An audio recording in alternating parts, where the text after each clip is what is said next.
जय हिंद बहनों और भाइयों। तो आज आप साफ देख सकते हैं, सीधा फालतू की बात नहीं करता हूँ, सीधा अपने नोटिस पे आता हूँ, है ना।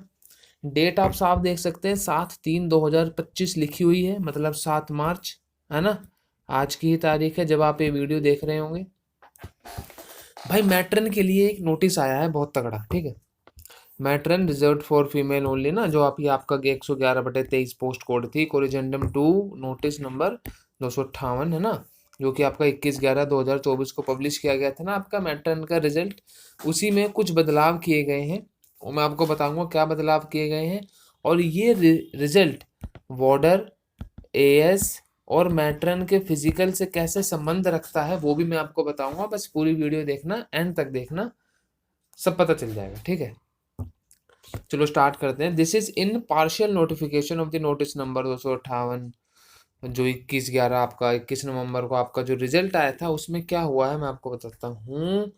The candidature of a candidate bearing roll number इतना, भाई जिसका ये रोल नंबर था ना, ठीक है, is hereby cancelled by DSSB as per clause 2F8A8I of the advertisement number as इतना इतना for filling wrong particulars in the application form for the post of matron reserved for female only in a Delhi prison under the post code 112/23।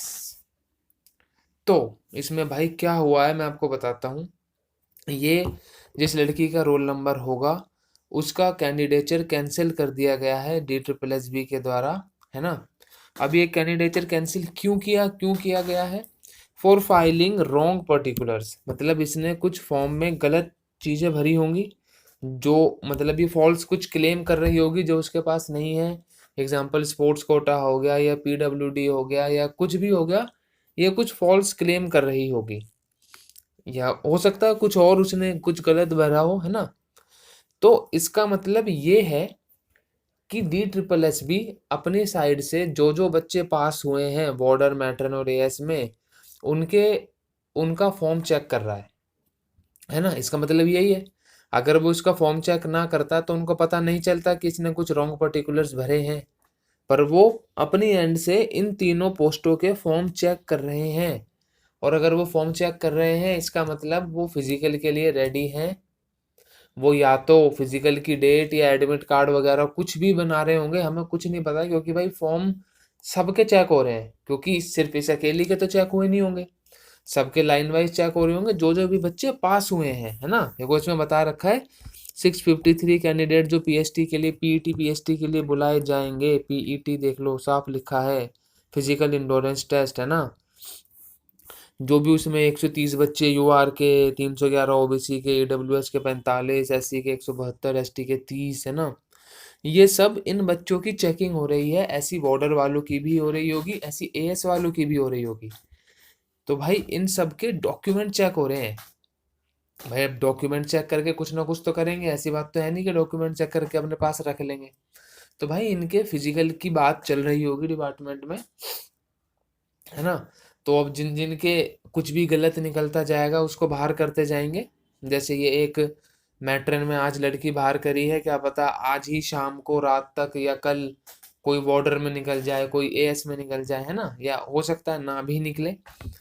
पर हाँ एक बात तो fix है कि DSSB इन तीनों पोस्ट पे अंदर ही अंदर काम कर रहा है, जो हमको तो कैंडिडेट को तो बिल्कुल भी नहीं पता होगी, है ना।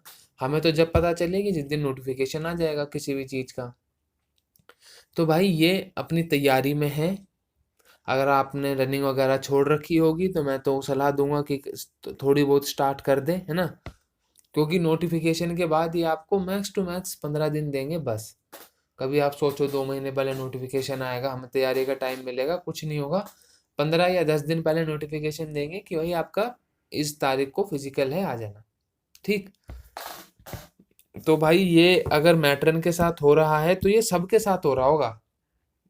अब वो तो, ये तो मैट्रन में एक बच्ची मिल गई, हो सकता है किसी और में कुछ भी और भी मिल जाए, है ना, वार्डर में, एएस में। तो वो भी पता चलेगा 2-3 दिन में, हो सकता है वो एक आध और नोटिफिकेशन निकल के आ जाए कहीं ना कहीं से। तो इससे ये बात निकल के साफ होती है कि फिजिकल आपके अप्रैल में 100% हो जाने चाहिए, है ना।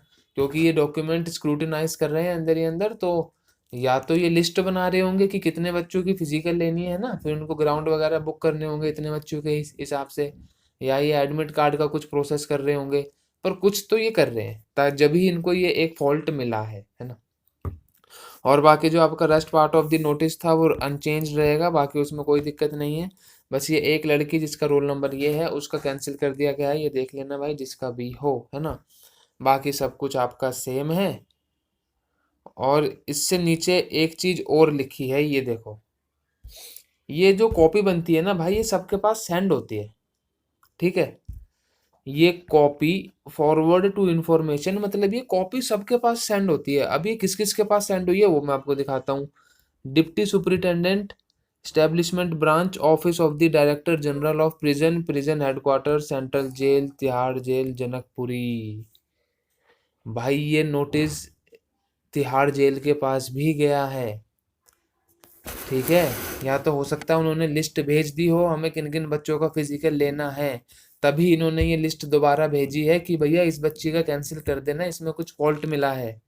फिर ये नीचे देखो, deputy secretary exam branch, DSSB with the request to schedule PET physical endurance test accordingly.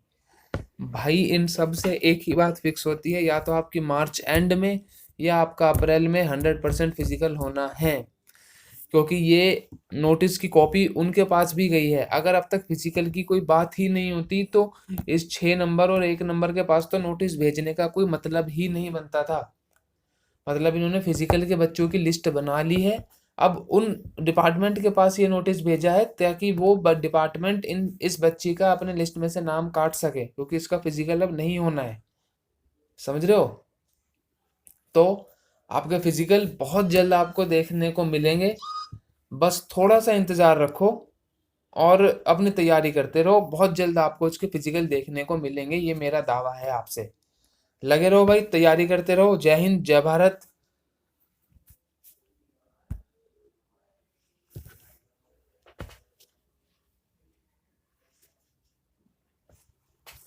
Hello. हाँ भाई। हाँ भाई। नहीं। हाँ। हम्म। हम्म। हम्म।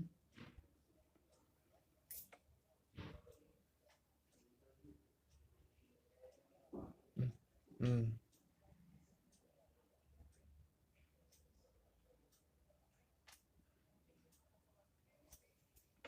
हम्म।